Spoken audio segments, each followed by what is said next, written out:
Hello guys, selamat datang ke channel Izami Gadget. So macam korang tahu, pada Khamis yang lepas iaitu 5 Mac, aku telah dengan rajinnya daripada Melaka shoot terus ke KL. Aku pick up Pak An, aku pick up kawan aku, lepas tu pergi terus ke Mid Valley. Aku sampai kat Mid Valley tu lebih kurang pukul 10.30 malam untuk semata-mata menghadiri event Samsung Roadshow yang akan diadakan pada esok harinya iaitu 6 Mac pada pukul 10 pagi. Hanya kerana satu sebab saja guys, iaitu free gift dia kali ni adalah Samsung dengan murah hatinya memberikan kepada 220 pelanggan pertama untuk di site Mid Valley saja, mereka akan bakal menerima Smart TV Samsung 50 inci UHD atau 4K punya resolusi lah. So itu je satu-satunya sebab kenapa aku sanggup datang dari Melaka ke KL.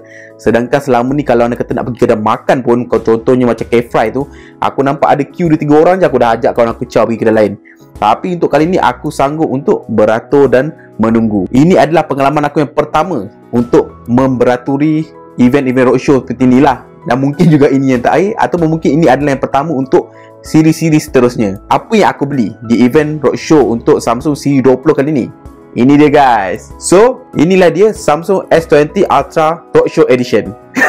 Roadshow Edition. Sebab apa aku beratur lama tau nak beli benda ni. So, hari ni kita akan buka kotak dan aku nak buat early review berkenaan dengan Samsung Galaxy S20 Ultra ni. So, tanpa melengahkan masa lagi, let's check it out.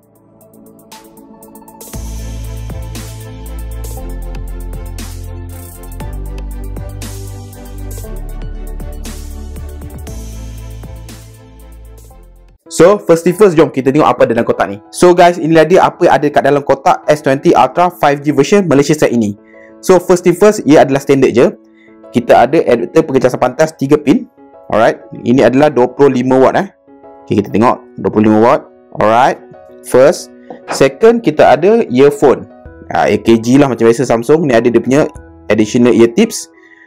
Alright, so dia adalah jenis port Type C. Okay, kemudian kita ada wayar pengecasan pantas Type C kepada Type C, silicone clear case, documentation, dan last but not least adalah SIM ejector tools. Itu saja dalam kotak standard. Now let's move out to the phone itself. So guys, ini dia Samsung Galaxy S20 Ultra 5G version.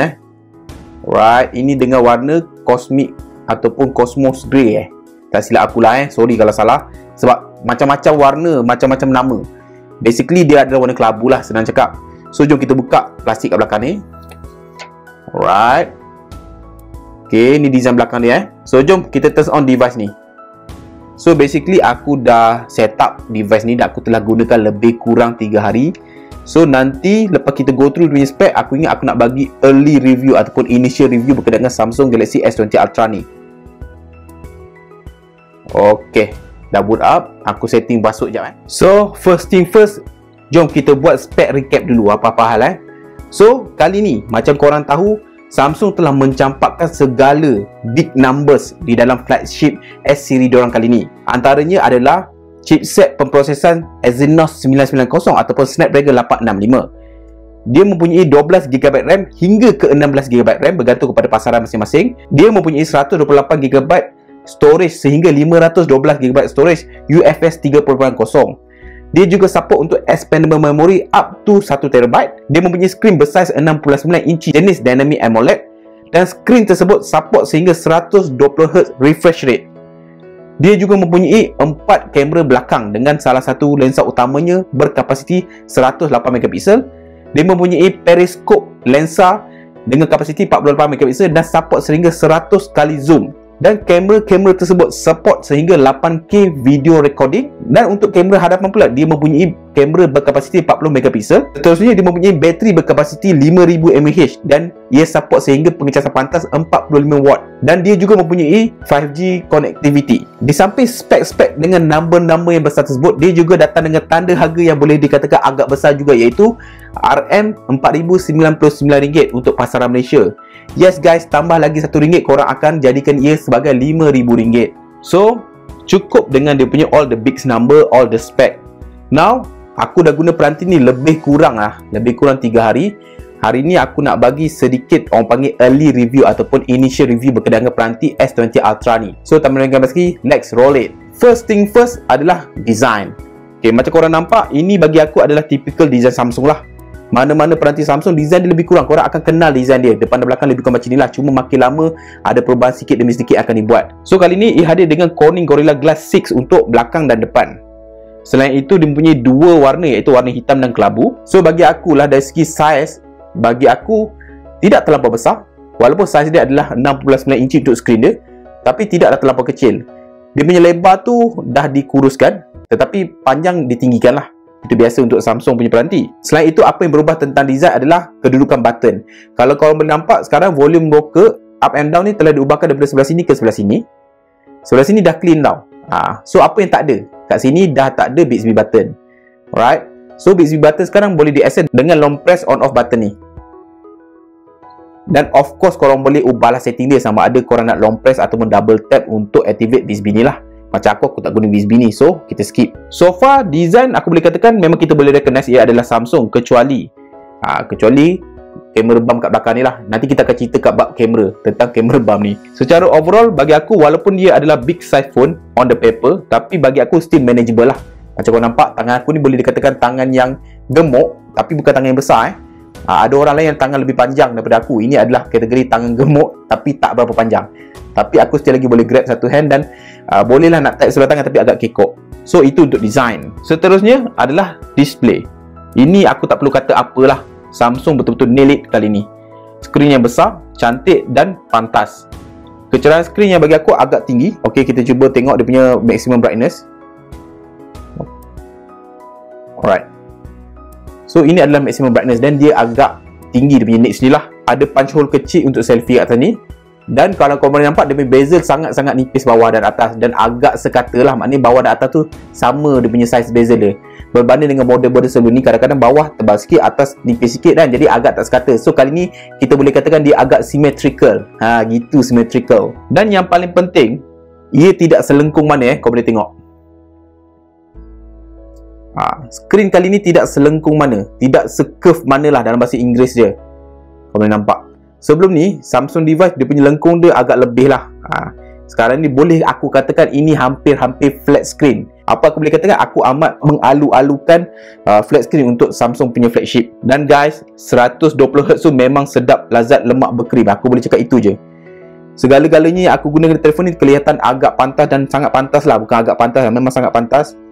Scrolling, buka apps, semua nampak kelihatan pantas lah. Dan memang dia punya spek pun top notch punya spek lah. Tetapi ditambah dengan 120Hz punya refresh rate untuk skrin dia, segala-galanya nampak padu, jitu dan pantas. Oh, tinggi sangat aku angkat ni. Takut tinggi-tinggi tergempas nanti.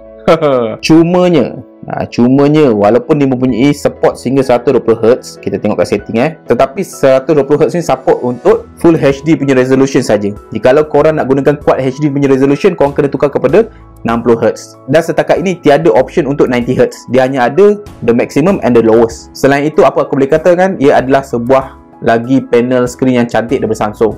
Undeniable. Memang Samsung menghasilkan skrin telefon yang paling cantik aku pernah guna di pasaran dunia sekarang lah.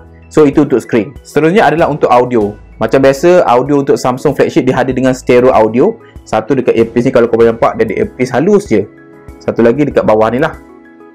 So bagi aku, bunyi yang dihasilkan adalah munasabah.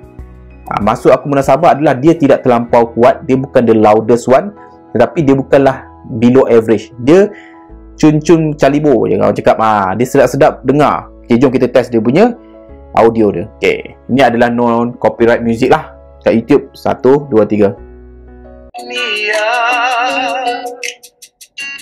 Broken heart.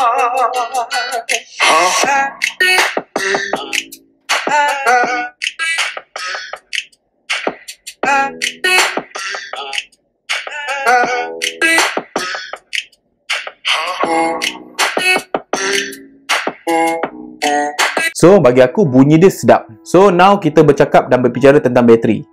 Selain kamera, bateri adalah salah satu selling point untuk Samsung Galaxy S20 Ultra kali ni, di mana Samsung memberikan bateri berkapasiti 5000 mAh, iaitu antara bateri berkapasiti paling besar yang pernah Samsung keluarkan untuk punya flagship lah, yang recently punya lah. Dan untuk mengecas bateri berkapasiti 5000 mAh ni, Samsung mendatangkan dengan fungsi fast charging 45W, walaupun di dalam kotak dia hanya memberikan 25W sahaja.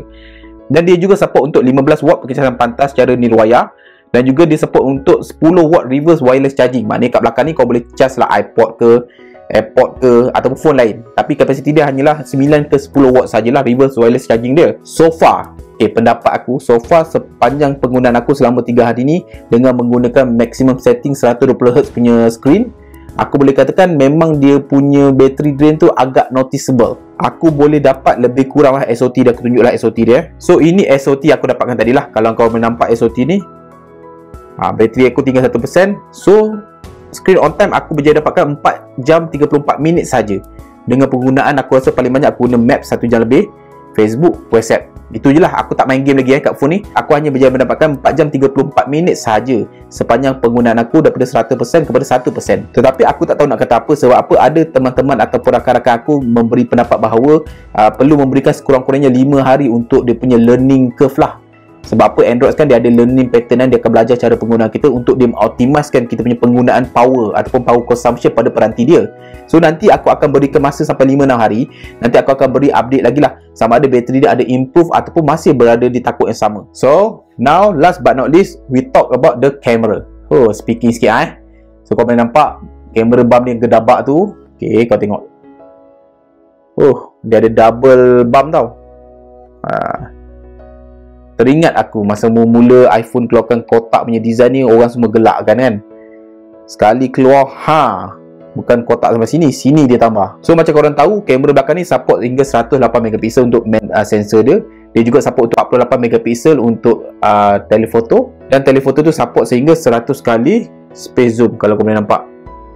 Gitu. Inilah dia panggil periscope punya lensa lah. So apa aku boleh katakan Okay, ni hasil kepenggunaan aku selama beberapa hari dan apa yang aku jumpa semasa menggunakan kamera ni.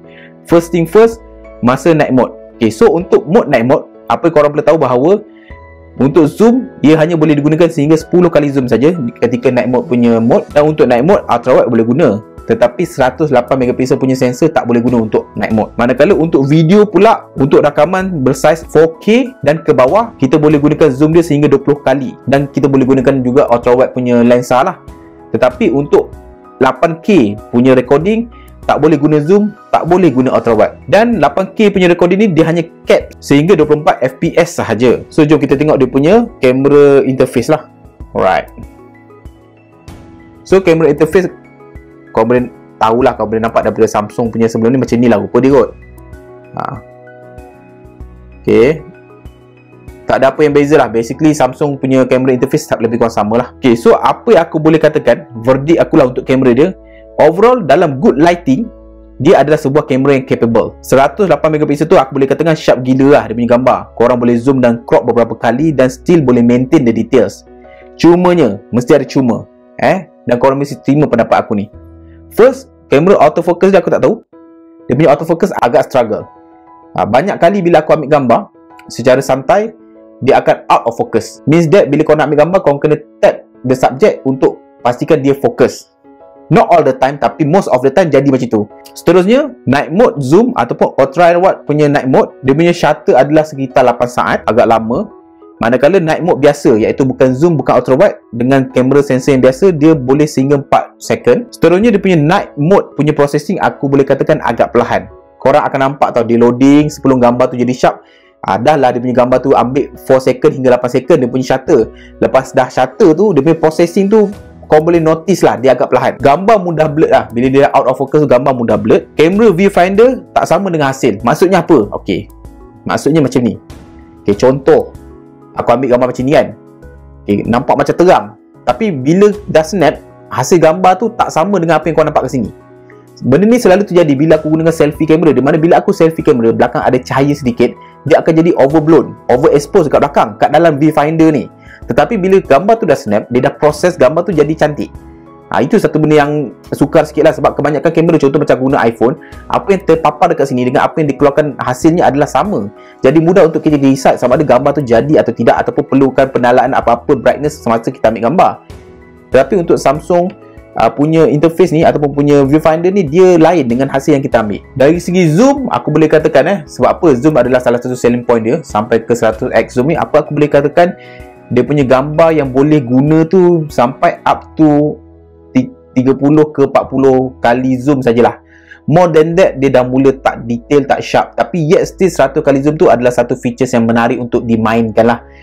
Korang boleh ambil gambar jauh-jauh kan, dia takkan jadi sharp, tapi korang boleh agak lah itu gambar apa, rupa tu nampak. Dan mungkin segala benda yang aku cakap cuma ni, ataupun dia punya kekurangan ni mungkin boleh diatasi ataupun dikurangkan dengan next software update lah. Lepas ni aku akan copy ke sampel gambar dan korang boleh nilai sini lah. Dia punya sampel gambar aku guna mode biasa, mode 108 megapixel, mode zoom, mode 100 kali zoom. Korang boleh nilai sini Jom.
So guys, itu saja untuk video kali ni. So macam biasa guys, sampai bertemu lagi di video akan datang. Jangan lupa untuk tekan butang subscribe di bawah, klik bell icon di bawah untuk menerima update-update terkini daripada Izami Gadget. Sampai bertemu lagi di video akan datang. Macam biasa guys, Assalamualaikum. Ciao.